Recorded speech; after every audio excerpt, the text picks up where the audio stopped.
আসসালামু আলাইকুম। আশা করছি সবাই অনেক ভালো আছেন। তো আজকের ব্লগে আপনাদেরকে অনেক অনেক স্বাগতম।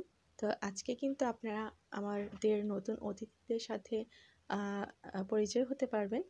তো আমাদের অতিথিরা কারা সেটা কিন্তু দেখতে হলে পুরো ভিডিওটি দেখতে হবে। তো আজকে কিন্তু সকাল থেকে প্রচুর বৃষ্টি। তো যেহেতু বৃষ্টি হচ্ছিল, তো সকালবেলা ঘুম থেকে উঠেই দেখি একদম কি বলবো, দেখুন এখানে আসলে বাড়িতে কাপড়-চোপড় ধোয়া হয়েছে, কিন্তু ধোয়ার পরপরই বৃষ্টিটা নেমেছে। তো যদি জানতাম যে এরকমভাবে বৃষ্টি চলে আসবে তাহলে কিন্তু আর কাপড় এত ধুতাম না।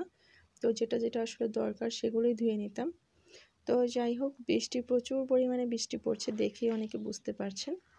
তো বৃষ্টি পড়ছিল যেমন, তারপর আবার কিন্তু বৃষ্টিটা অনেকটা পরে থেমেও গিয়েছিল।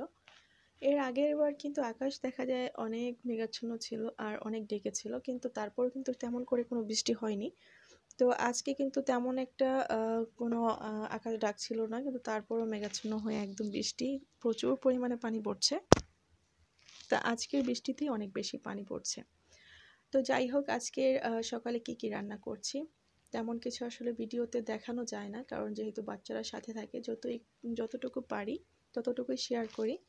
তো আজকে মুরগি গোশত রান্না করব। তো এখানে মুরগি কেটে একদম ধুয়ে পরিষ্কার করে নিয়েছি, আর তারপর কিন্তু এখানে রান্নাও বসিয়ে দিচ্ছি। তো আসলে হয় কি, যে আমরা ব্লগ ভিডিও তৈরি করি, আসলে এটা পাশাপাশি যেহেতু আমি আপনাদের সাথে একটু হ্যান্ড পেইন্টের কাজও শেয়ার করি। তো কিছুদিন যাবৎ কিন্তু আমি হ্যান্ড পেইন্টের কাজটা একটু কম করছি, কারণ যেহেতু এখন প্রচণ্ড গরম, খুব বেশি ব্যস্ততার মধ্যে থাকি না, কারণ যখন ওইসব কাজ করি তখন আসলে গরমের মধ্যে আরও বেশি অসুস্থ হয়ে যায়, যার জন্য এই কাজগুলো একটু কমিয়ে দিয়েছি। তো আস্তে আস্তে আবারও আপনারা হ্যান্ড পেইন্টের কাজগুলো দেখতে পারবেন আশা করছি। তো সেই সাথে আরও টুকটাক কাজ করি যেগুলো আপনাদের সাথে শেয়ার করি। তো আপনাদের যদি হ্যান্ড পেইন্টের কোনো কিছু দেখার আগ্রহ থাকে, যেহেতু আমি পিছনের অনেক ভিডিও দিয়েছি যেখানে অনেক অনেক শাড়ি, সেই সাথে পাঞ্জাবি, বাচ্চাদের ড্রেসও আছে, যদি কোনো কিছু আপনাদের জানার প্রয়োজন হয় অবশ্যই কমেন্ট সেকশনে জানাতে পারেন, বা নতুন কোনো ভিডিও দেখার যদি অনুরোধ থাকে। তো আজকে আপনাদের সাথে যেটাই শেয়ার করছি, তো সারাদিনের টুকটাক কাজ শেয়ার করি, যে সারাদিন কি করলাম, যেহেতু ব্লগ ভিডিও এবং আমার কাজের সব কিছুই এই একই জায়গায় আমি দেখাই, কাজ প্লাস ব্লগ। তো যাই হোক, এখান দিয়ে কিন্তু রান্নাটা কমপ্লিট করে নিয়েছি।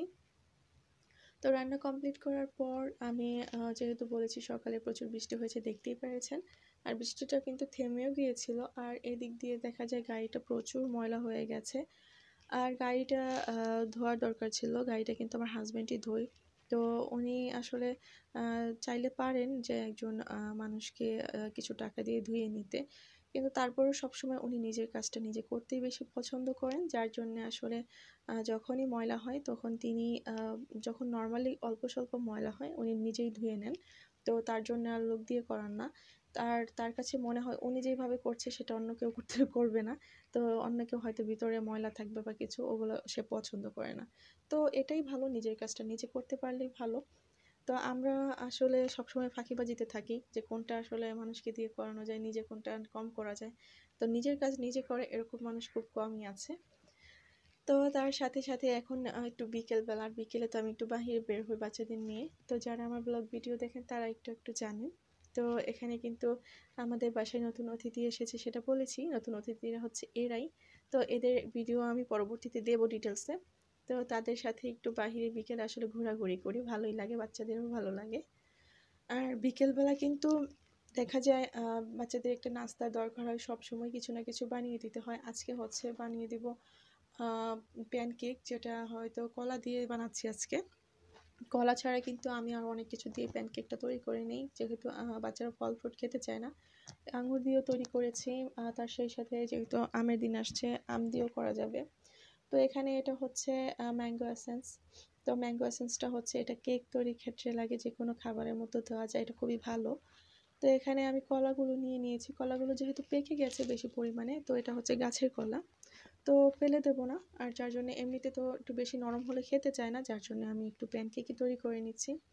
তো সব কিছু একত্রে যা যা দেওয়ার দিয়ে আমি ব্লেন্ড করে নিয়েছি, আর ব্লেন্ড করার পর তার সাথে কিন্তু আমি ময়দা মিক্স করে নিচ্ছি খুবই অল্প পরিমাণে। তো এখানে আমার কিন্তু ডিটেলসে দেওয়া নেই। তো আপনারা যদি চান আমি ডিটেলসে ভিডিওটা আবার শেয়ার করতে পারি। তো যাই হোক, যতটুকু দেখালাম এখানে খুবই অল্প পরিমাপে দিয়েছি 1/3 কাপের মতো ময়দা। আর ওইখানে কিন্তু আমি যে ব্যাটারটা প্রথমে করেছি ব্লান্ডারে, সেখানে কলা দিয়েছি, সেই সাথে আছে সয়াবিন তেল, এসেন্স আছে, ম্যাঙ্গো এসেন্স দিয়েছি, আর বানানাটা ছিল না, তো ডিম দিয়েছি। তো এগুলো দিয়েই কিন্তু তৈরি করা। তো যেহেতু ঝটপট কেক খেতে চাইলে কিন্তু এইভাবেই তৈরি করতে পারেন, আর ভাপে দিলে কিন্তু অনেকটা সময় লাগবে। তো তার জন্য আমি খুব ঝটপট যখন খেতে চাই তখন এইভাবেই করে দিই। তো এটাও মাশাআল্লাহ অনেক ভালো লাগে, আর কেকের পুরোপুরি ফ্লেভারটা থাকে, আর এতটা সফট হয়, যদি বানান তাহলেই বুঝবেন, খুবই মজাদার। তো যাই হোক, কেক বানাতে বানাতে আপনাদের সাথে কথাগুলো আর সেই সাথে আমার ডেইলি লাইফের যে কাজ সেটা শেয়ার করলাম। তো কার কাছে কেমন লেগেছে জানি না। তো আজকের ভিডিওগুলো যদি একটু ভালো লেগে থাকে অবশ্যই লাইক কমেন্ট শেয়ার করতে ভুলবেন না, সেই সাথে আমার চ্যানেলটিকে সাবস্ক্রাইব করে পাশেই থাকবেন। আর যারা করেছেন তাদেরকে অনেক অনেক ধন্যবাদ। তো সামনের ভিডিওগুলো দেখার আমন্ত্রণ রইল। সেই সাথে আজকে এখানেই বিদায় নিচ্ছি। সবাই অনেক ভালো থাকবেন, সুস্থ থাকবেন। আল্লাহ হাফেজ।